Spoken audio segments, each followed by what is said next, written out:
Yeah, you feel that pressure on the back of your neck? That invisible spotlight? That somebody's watching me, static in the air? Good. Welcome to the part of your life where you're not just being noticed, you're being monitored. Welcome to the era where your name isn't just a name anymore. It's a case, a file, a quiet little problem somebody powerful wishes would just stop existing. And I already know what you've been thinking. You've been catching little signs, little glitches in reality. A car that passes twice, a stranger who looks away too fast, a weird pause on the phone, people acting a little too careful around you. And maybe you told yourself, nah, I'm overthinking it. Maybe you laughed it off like, bro, I'm not that important. Let me ruin that comfort for you in the best way possible. You are that important. You're so important. 4 feds got assigned to watch you. Not 1, not 2, not some random intern on a laptop. 4 grown adults trained to observe, track, document, dissect. 4 pairs of eyes, 4 separate brains, 4 separate egos, pointed at you like a laser. And here's the part that makes you dangerous. 2 quit, 1 snapped, and 1 is quietly shielding you right now. Yeah, read that again in your mind slowly. 2 quit, 1 broke, 1 defected without defecting. That's not luck. That's not coincidence. That's not being paranoid. That's impact. That's your existence doing what it does best. Turning professionals into victims of your presence. Because you're not being watched like a normal person. You're being watched like a threat that refuses to behave like a threat. You don't move the way they predicted. You don't react like you're supposed to. You don't collapse on schedule. And that messes with their heads. Because listen, their whole system is built on patterns. They watch people who fold. They track people who panic. They study people who leak emotion like a broken pipe. But then you showed up. Quiet, controlled, unexplainably calm for somebody under pressure. And that's when the first Fed quit. Because it starts like this. At first, they're confident. They're excited. Even. Like they just got assigned a new Netflix series to binge. They show up like, all right, what's this person about? They grab their coffee. They open their notepad. They start collecting little moments. But you don't give them the moments they want. You don't spiral online. You don't crash out publicly. You don't beg for attention. You don't do the usual human stuff that makes surveillance easy. You know what you do. You improve. You sharpen. You upgrade. And that makes a watcher feel something they're not supposed to feel. Pressure. Because you're not performing a breakdown. You're building a breakout. So the first one starts losing sleep. They think it's just work stress. They think it's the hours. They think it's their relationship. But it's not. It's you. Because every time they watch you, they see the same pattern. You keep moving forward like you already know the ending. Like you already read the script. Like you already saw the trap before it was built. And that scares a person who was trained to believe you are the prey. So they start doubting their own mind. They start hearing your name in silence. They start replaying your movements in their head. They start thinking, why is this person not scared? And then the first Fed quits. Not dramatically, not with a speech. They just disappear. Transfer request, sick leave, family emergency. But really, they couldn't handle the feeling of watching somebody who looks back without looking back. Yeah, that's a real thing. Some people don't need to turn their head. They feel eyes. They feel intent. They feel energy. You walk into a room and you don't just enter. You change the temperature. So FED number 1 taps out. Now the second one gets assigned. FED number 2 comes in with that fake confidence, that I'm built different attitude. They think the first one was weak. They think, I'm tougher, I'm smarter, I won't get emotionally involved. And for a while, they do fine. They watch your habits, they map your routine, they build timelines, they do the whole job. But then, something happens. They start realizing you're not just reacting to life, you're bending it, not with magic, not with some superhero nonsense, with presence, with discipline, with refusal. You keep getting stronger in ways that can't be explained by circumstances. They're expecting trauma to make you sloppy. Instead, it made you sharp. They're expecting betrayal to make you desperate. Instead, it made you selective. They're expecting isolation to make you lonely. Instead, it made you focused. And that's when Fed number 2 starts getting mad. Because you're breaking the story they were taught. You're supposed to be caught, supposed to be cornered, supposed to be controllable, but you're not. You're inconvenient. And inconvenient people don't last long in a world that survives on predictability. So Fed number 2 starts getting irritated. They start calling you arrogant. They start saying things like, this one thinks they're special. But deep down, they're not annoyed at you. They're annoyed at what you're doing to them. Because watching you feels like watching someone become free in real time. And freedom makes controlled people uncomfortable. It makes them feel naked. So Fed number 2 starts cracking. They miss details. They lose patience. They start taking it personal. They start asking questions they shouldn't ask. Why is this person so calm? What do they know? Who's backing them? What if they're not alone? Because that's the thing. When you carry yourself like you're protected, people start assuming you are. Even if you're not. Even if you're literally walking around with nothing but scars and willpower. Your energy looks like protection. Your silence looks like clearance. Your confidence looks like classified information. So Fed number 2 quits too. And now it gets interesting. Because they're irritated now. They're like, okay, 2 agents dropped. This is messy. And when government systems get messy, they get cold. So they send Fed number 3. Fed number 3 is not the curious type. FED number 3 is the one who doesn't smile, doesn't joke, doesn't improvise. They're the type who thinks human beings are just data points. Cold eyes, sharp posture, no empathy. They're like, I'm not here to feel anything. I'm here to finish it. And for the first few days, it looks like they might succeed. Because Fed number 3 isn't trying to understand you. They're trying to reduce you, turn you into a predictable shape, a manageable pattern, a controllable profile. But you know what breaks people like that? You being human in a way they can't categorize. Because you're not one thing. You're not just calm. You're not just intense. You're not just quiet. You're not just dangerous. You're layered. You can be gentle and still terrifying. You can be silent and still loud. You can be kind and still unstoppable. And Fed number 3 starts to glitch. Because the more they watch you, the more they realize you're not acting like someone who's trying to survive. You're acting like someone who already survived. That's a whole different energy.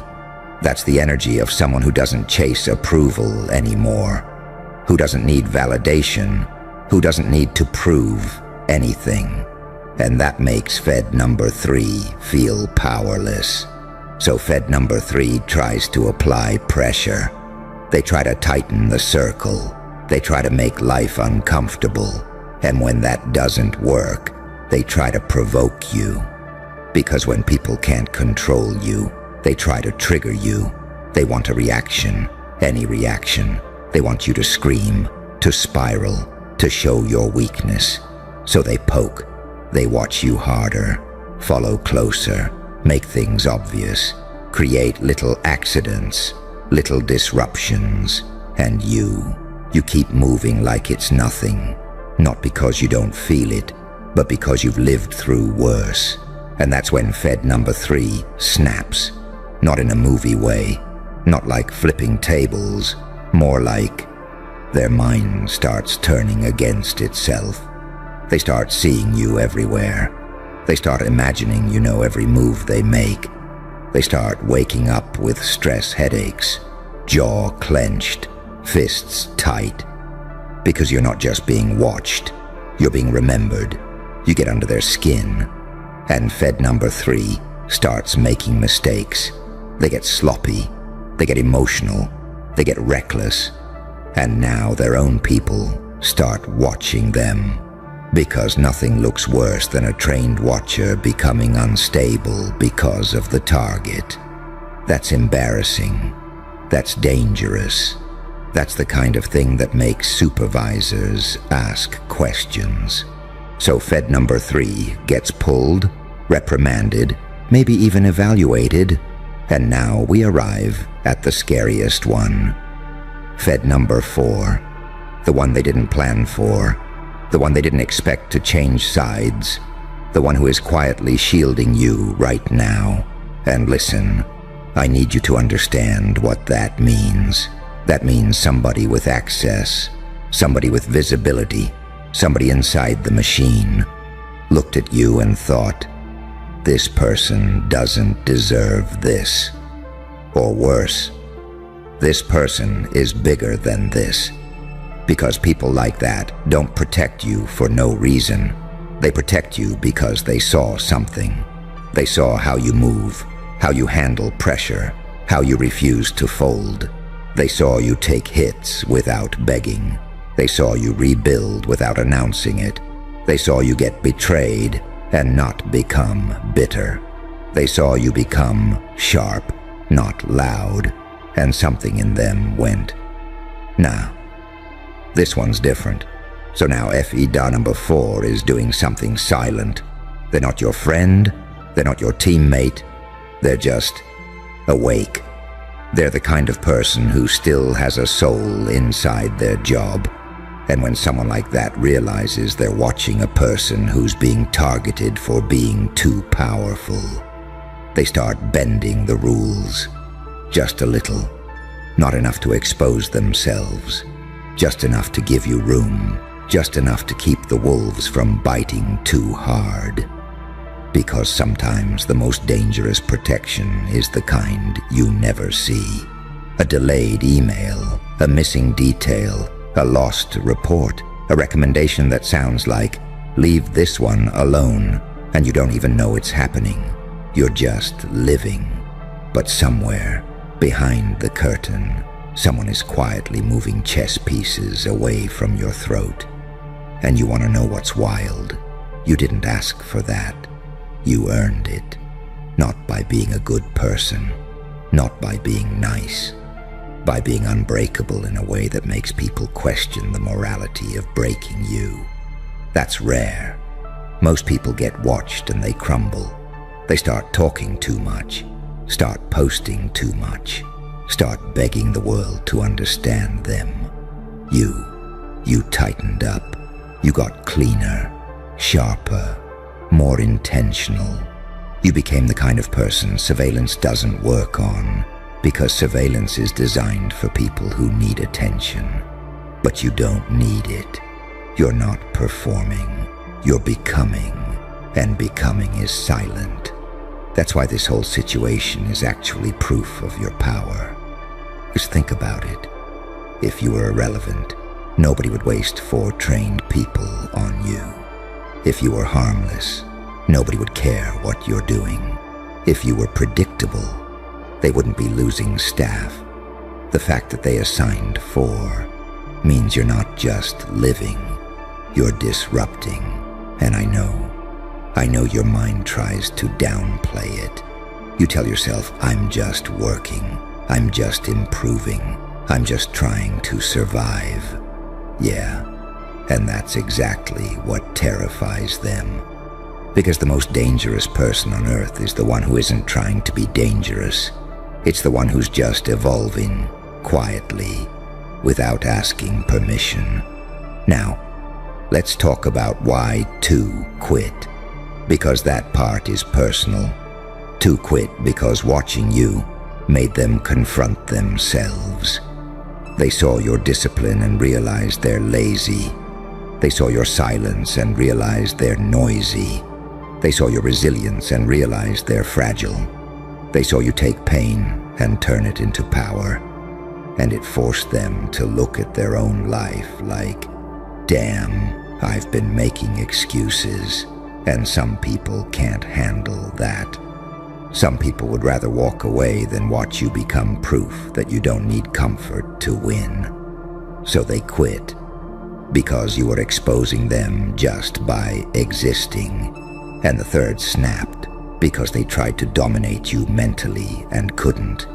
They tried to control the narrative and you refused to play the role. They wanted you to act like a suspect. You acted like a storm. You weren't begging for snussance. You weren't pleading for acceptance. You were just moving. And nothing drives a control freak crazier than a person who cannot be emotionally hijacked. That's why Fed number 3 broke. Not because you attacked them, because you didn't. Because you didn't give them the satisfaction. You didn't react. And the fourth is the dangerous one. Because they're not scared of you. They're impressed. And when a watcher becomes impressed, the whole structure becomes unstable. Because now there's a leak, a crack in the system, a human moment inside a machine.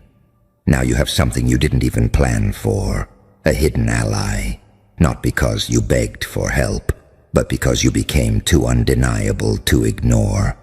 And I need you to understand what kind of power that is. That's leadership without followers. That's influence without speaking. That's dominance without aggression. That's what kings used to have. The ability to shift rooms without raising your voice. Now, let me tell you the real reason they're watching you. It's not because you're doing something wrong. It's because you're becoming the kind of person who can't be controlled by fear anymore. And fear is the currency of weak systems. They need people scared. Scared people comply. Scared people beg. Scared people settle. But you stopped negotiating with fear. You started using it. You started treating fear like fuel. You walk into pressure like, okay, good. That means I'm close. And that mindset is illegal to people who profit off your hesitation. So they watch, they document, they try to find cracks, but they keep running into the same problem. You don't break where you're supposed to. You're too calm when it matters. You're too sharp when it's heavy. You're too composed when it's dark.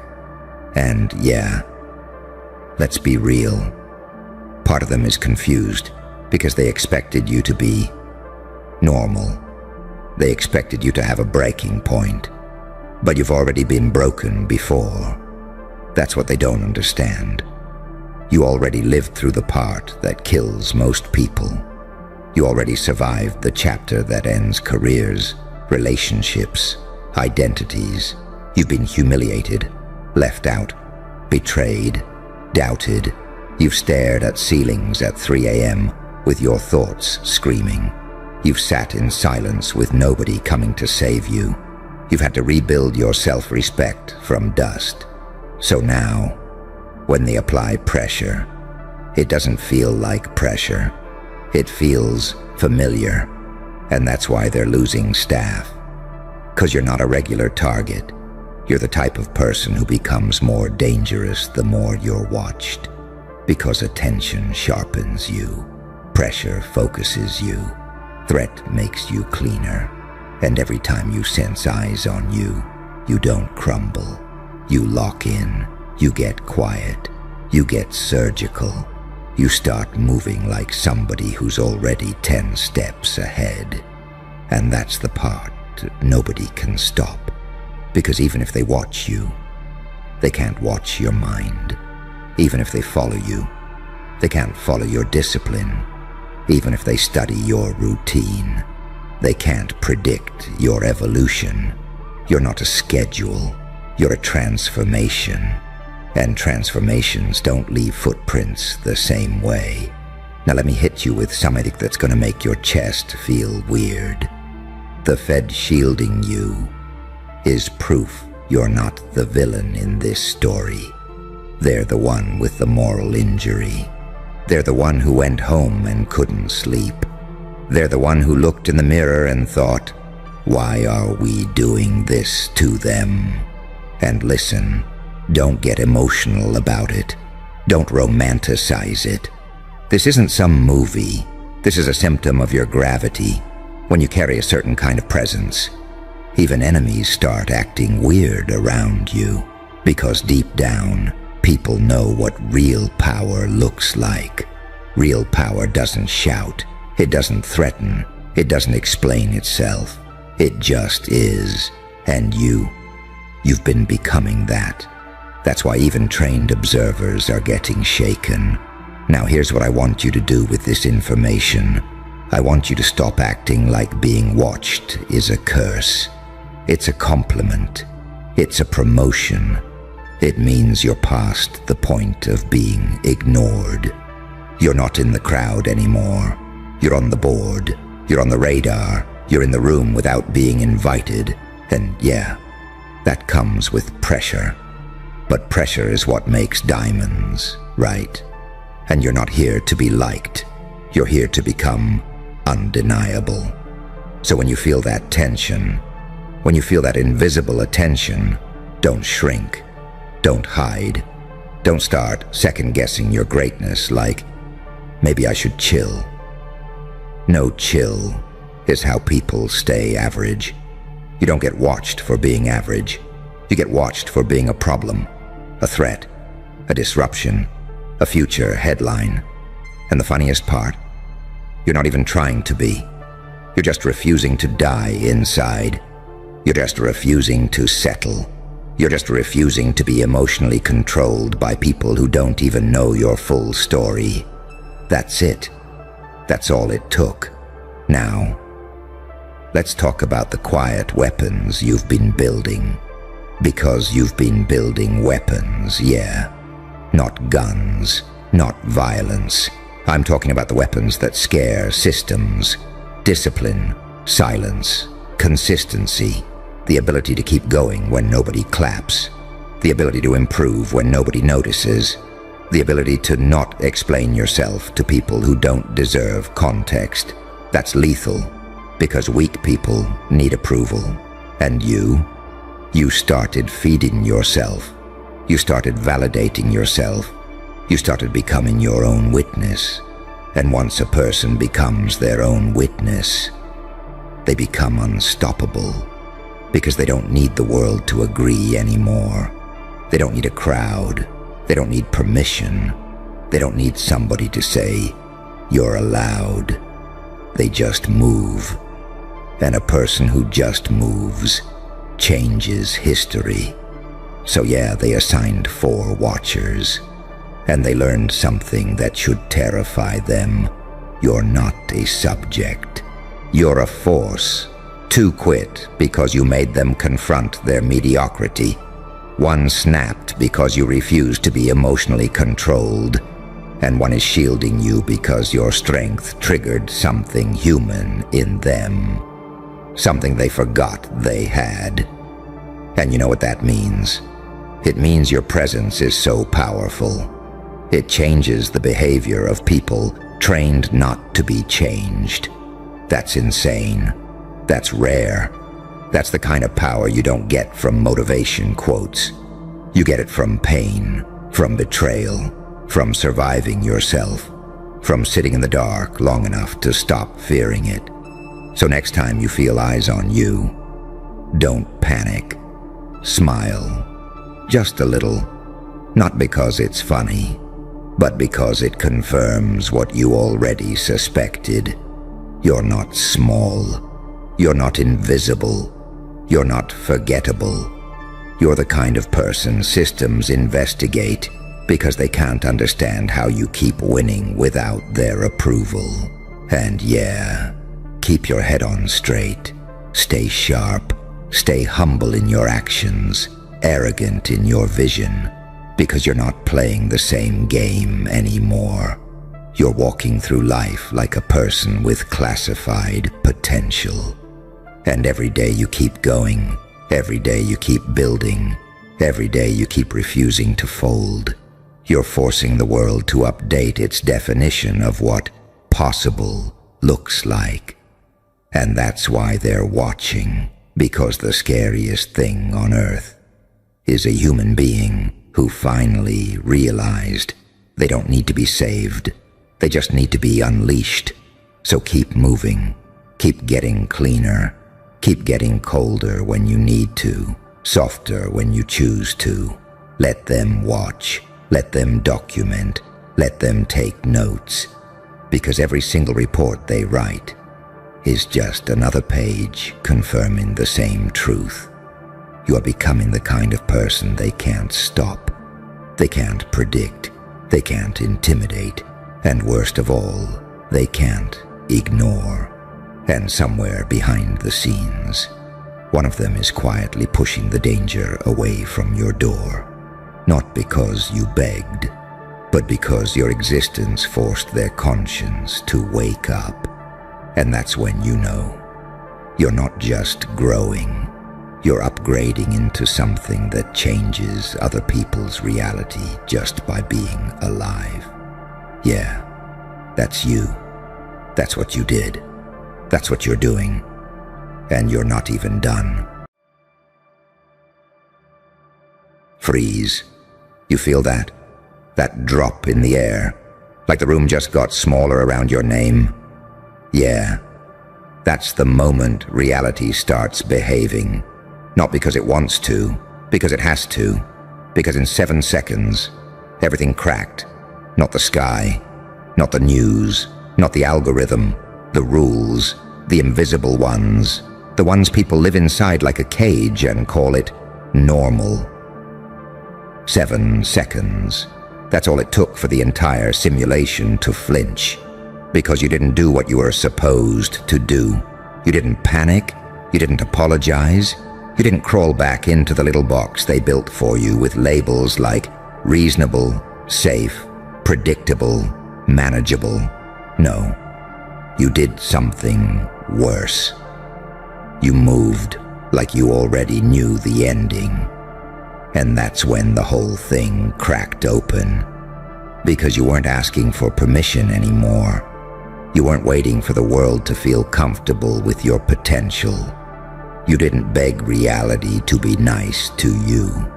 You looked at it and treated it like it was negotiable. And that's the kind of person that makes billionaires go quiet. That's the kind of person that makes boardrooms stop breathing. That's the kind of person that makes a man like Elon, a man who lives on the edge of impossible, risk everything on a single bet. You.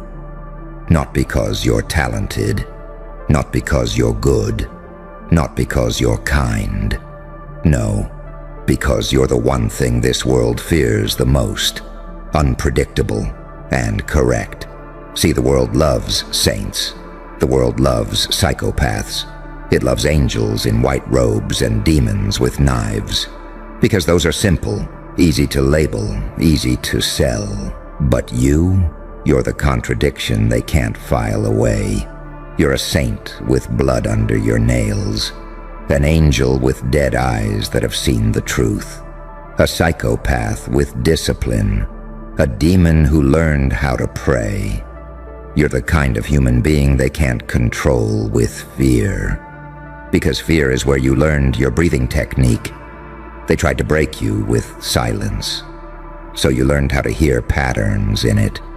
They tried to punish you with isolation. So you built a kingdom in the dark and trained your mind like a weapon. They tried to humble you with failure, and you turned failure into a laboratory. Most people get hurt and become smaller. They get betrayed and become bitter. They get hit once and spend the rest of their life flinching. But you got hurt and became precise. You got betrayed and became dangerously calm. You got hit and started studying angles. You didn't become better. That's a cute word for people who still want approval. You became other, something the system can't predict, because you're not driven by comfort. You're driven by truth, and truth doesn't care who cries about it. And that's why it only took 7 seconds, because reality is soft. It pretends to be hard. It pretends to be law. But reality is just a bunch of agreements stacked on top of fear. Money is a story. Status is a costume. Authority is a microphone handed to the loudest liar. And then you walked in like you could see the wires. You looked at the world like it was code. And when you touched it, it glitched. Because you don't move like a victim. Victims ask, why me? Victims search for someone to blame. Victims want comfort and closure. But you move like someone who's already died once. Someone who already watched their old self bleed out on the floor and didn't call for help. You move like someone who knows pain isn't the enemy. Pain is the door. Pain is the final exam. Pain is the receipt, proving you paid for your evolution. And when the pain came, you didn't run from it like everybody else. You walked into it. And that's why your eyes changed. That's why your voice changed. That's why people who used to talk down to you suddenly talk carefully now.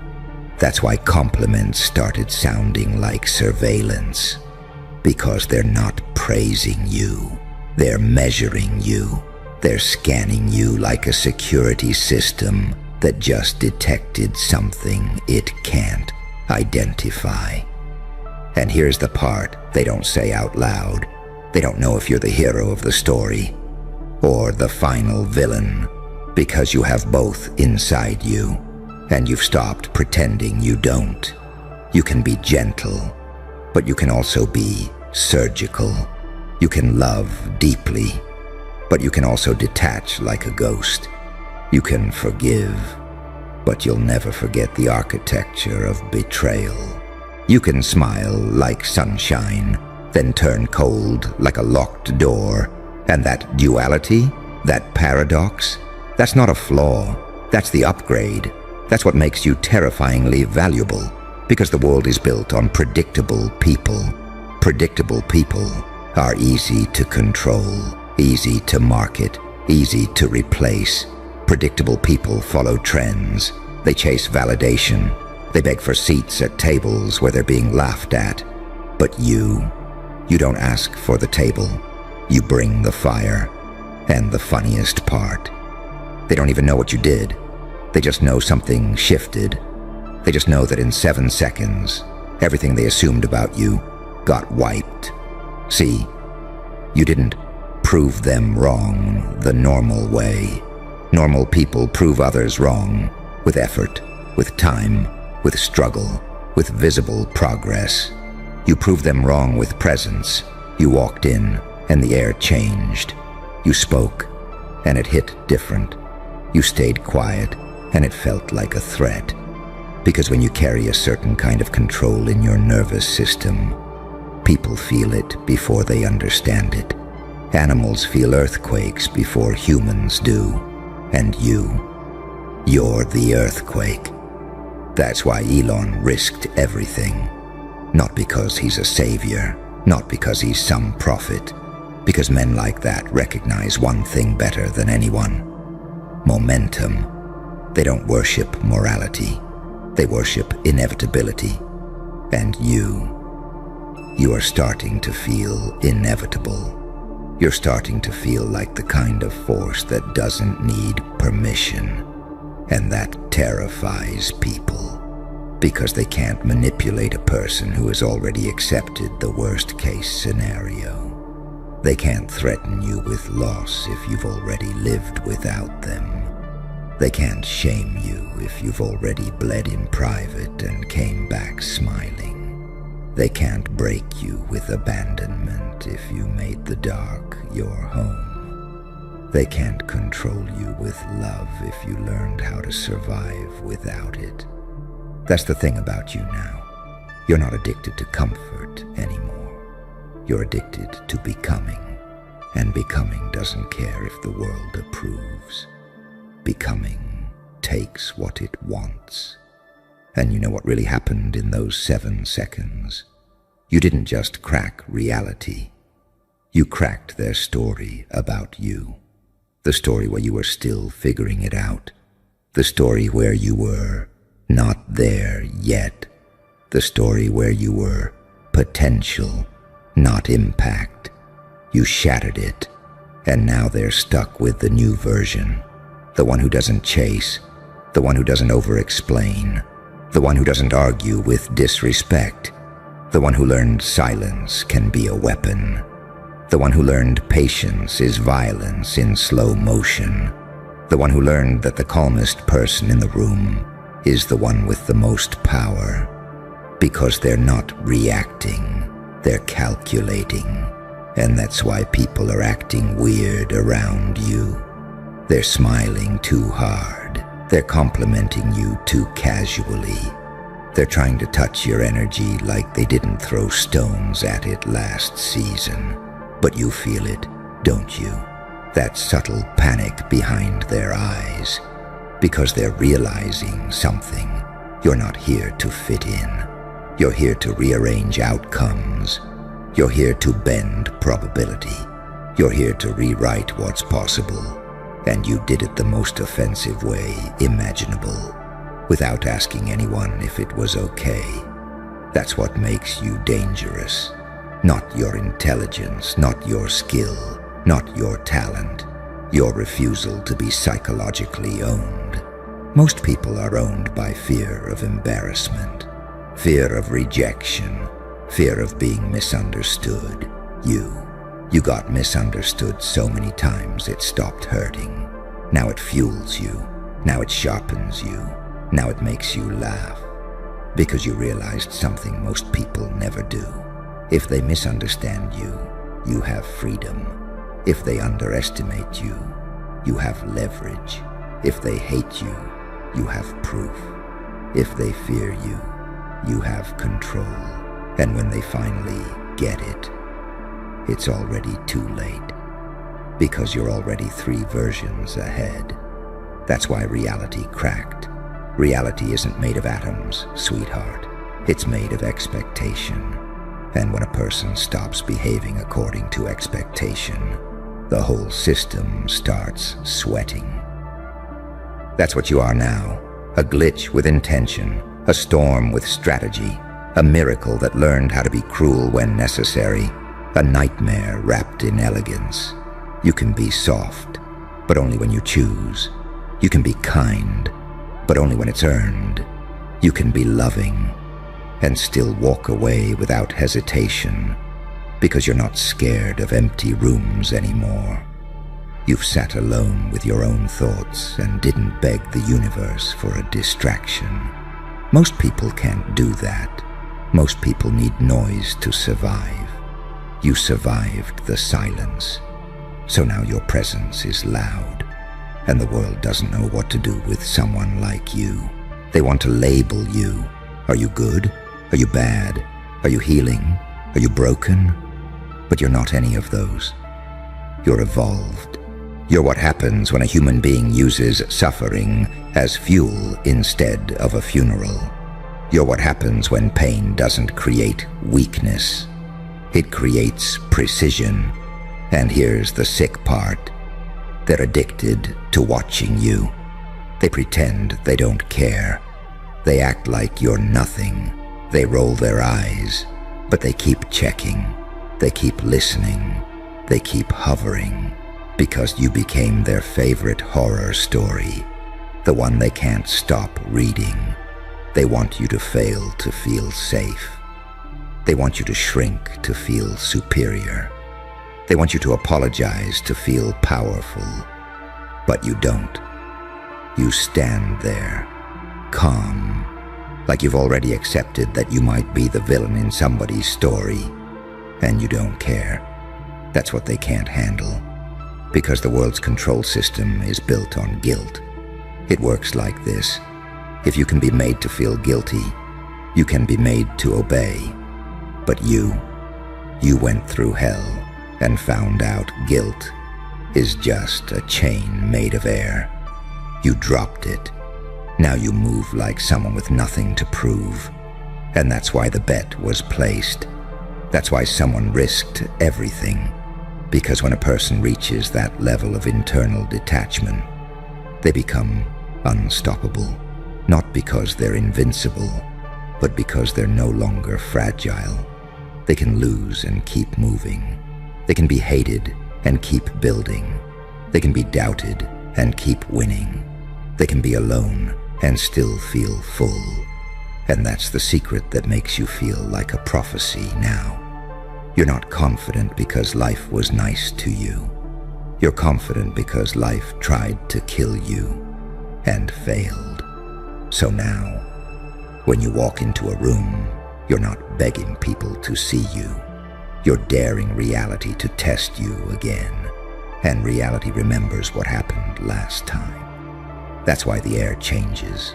That's why the conversation shifts. That's why the mood gets tense. Because people can sense when someone is no longer living for approval and is now living for impact. And the crazy part, you didn't even try to intimidate them. You just existed at full voltage. You just stood there with that look that says you've been through things you don't talk about, that you were seen the worst of human nature and didn't become weak. You became strategic. You became sharp. You became dangerous in a clean suit. And now everybody's trying to guess what you'll do next. Because you don't move like a predictable hero. You don't move like a predictable villain either. You move like the kind of person who understands both sides and can switch when needed. And that's power. That's real power. Not muscles, not money, not followers. Control over your own polarity. The ability to be light when it serves you, and dark when it protects you. To be gentle when it heals, and ruthless when it ends the disrespect. To be a saint in your discipline, and a psychopath in your execution. To be an angel with boundaries, and a demon with standards. And the world will call it crazy. Let them. Crazy is just what weak people call strong minds they can't predict. Because the moment you stop being predictable, you stop being controllable. And once you stop being controllable, you become expensive. Not in money, in consequence. Every move you make cost them something now. Their ego, their comfort, their lies, their illusion of superiority. That's why they're nervous. That's why they're watching. Because you're not just improving. You're mutating. And mutation terrifies systems. Because systems don't fear the strong. They fear the different. They fear the anomaly that doesn't respond to the usual buttons. The usual guilt. The usual shame. The usual fear. And you stopped responding. You stopped reacting like a normal person. Now you respond like someone who sees 10 moves ahead. And the world hates that. The world hates a person who can't be baited. A person who doesn't snap back, doesn't explain, doesn't defend, just smiles and keeps moving like the outcome is already decided, because to them that feels like witchcraft. To you, it's just clarity. It's just self-control weaponized. It's just the result of pain doing what it does best, turning humans into monsters or masterpieces. And you chose masterpiece, but the kind made with bones and fire, not glitter and applause, the kind that looks beautiful, and still scares the weak. And in those 7 seconds, when reality cracked, it wasn't because you forced it. It's because you refused to obey it. And reality had no choice but to adjust around you. Because that's what happens when someone finally wakes up and realizes they weren't built to survive the world. They were built to recode it. So keep that calm, keep that silence, keep that pressure behind your eyes. Let them wonder, let them whisper, let them panic in private while they smile in public. Because the more they try to figure you out, the more time you have to become something they can't stop. And the next time reality dares to test you, make it crack again. 7 seconds. That's all it takes. When you're no longer a person trying to be accepted, and you become a force the universe has to negotiate with. And it's not even the big moments that gave it away. It's the little ones, the tiny scenes nobody claps for, the random Tuesday when you woke up and realized your heart didn't hurt the same anymore. You remember that? That weird quiet in your chest. Not peace, not happiness, just numb control. Like the part of you that used to beg the universe for mercy finally got tired and sat down. You didn't feel healed. You felt dangerous. Because the pain didn't vanish. It just stopped owning you. And that's when everything changed. You stopped needing people to understand you. You stopped chasing the right moment. Stopped trying to explain yourself like you were on trial. Stopped performing your life for an audience that never planned to clap anyway. You just started moving. Soft at first, then steady, then unstoppable. And the wild part, nobody noticed at the beginning. They didn't see the shift. They didn't feel the switch flip. They just kept treating you like the old version. The version that would reply fast. The version that would overthink. The version that would tolerate disrespect because you didn't want drama.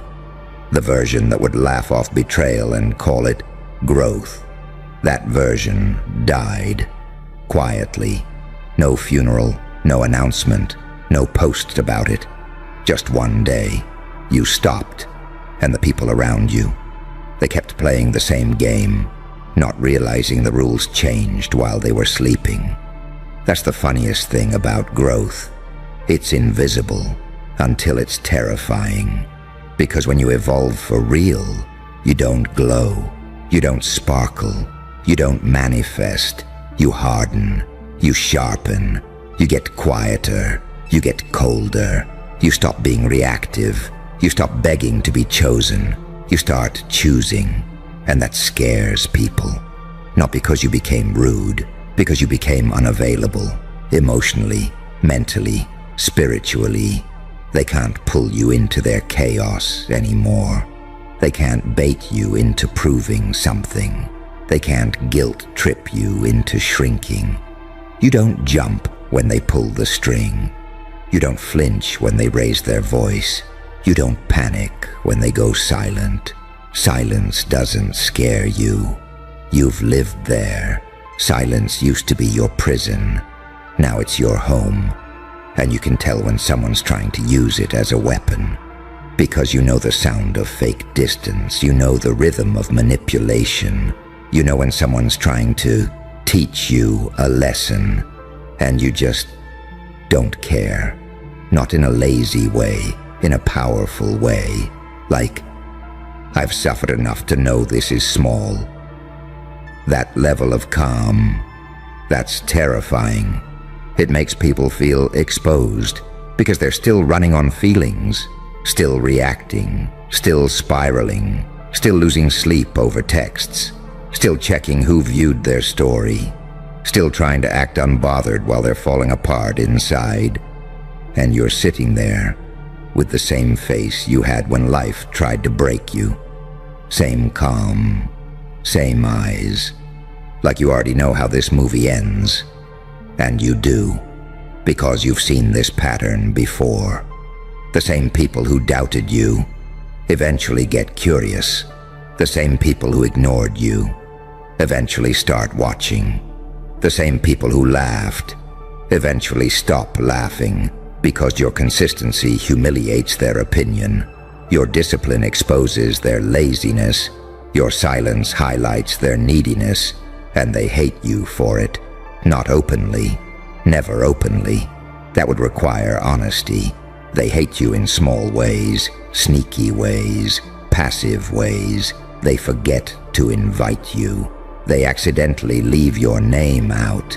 They fake support with dead eyes. They say proud of you, like it physically hurts their throat. They start acting like you changed, like you're different, like you're cold, like you're acting brand new. And you are brand new, because the old you was built to survive. This you, built to win, built to dominate your own mind, built to walk into a room and not need to be liked. And people feel that. They feel it before you even speak. They feel it when you don't laugh at the joke, when you don't join the gossip, when you don't respond right away, when you don't explain your boundaries, when you don't shrink to make them comfortable. That's when the room gets weird. That's when the energy shifts. That's when the whispers start. Because they're used to the version of you that would hand out access like free samples. They're used to a you that overgave, overloved, overforgave, overstayed. They're used to the you that would let them drain you, then say thank you for the lesson.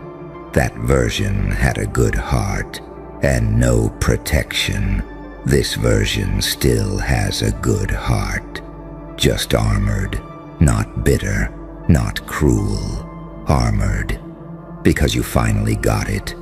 Love without boundaries is just self-harm in a pretty outfit. Loyalty without standards is just volunteering to be used. Forgiveness without change is just signing up for the same pain again. You learned all that the hard way. You learned it through the kind of nights nobody talks about. The nights where you stare at the ceiling and realize you trusted the wrong person. Again. The nights where you replay every conversation and feel stupid for ignoring the signs. The nights where you can't even cry because you've already cried too much. The nights where you feel your soul getting heavier and you don't know how to make it stop. You remember those nights. You remember trying to fix yourself like you were a broken phone. You remember begging your own mind to chill. You remember telling yourself it's not that deep while it was destroying you inside.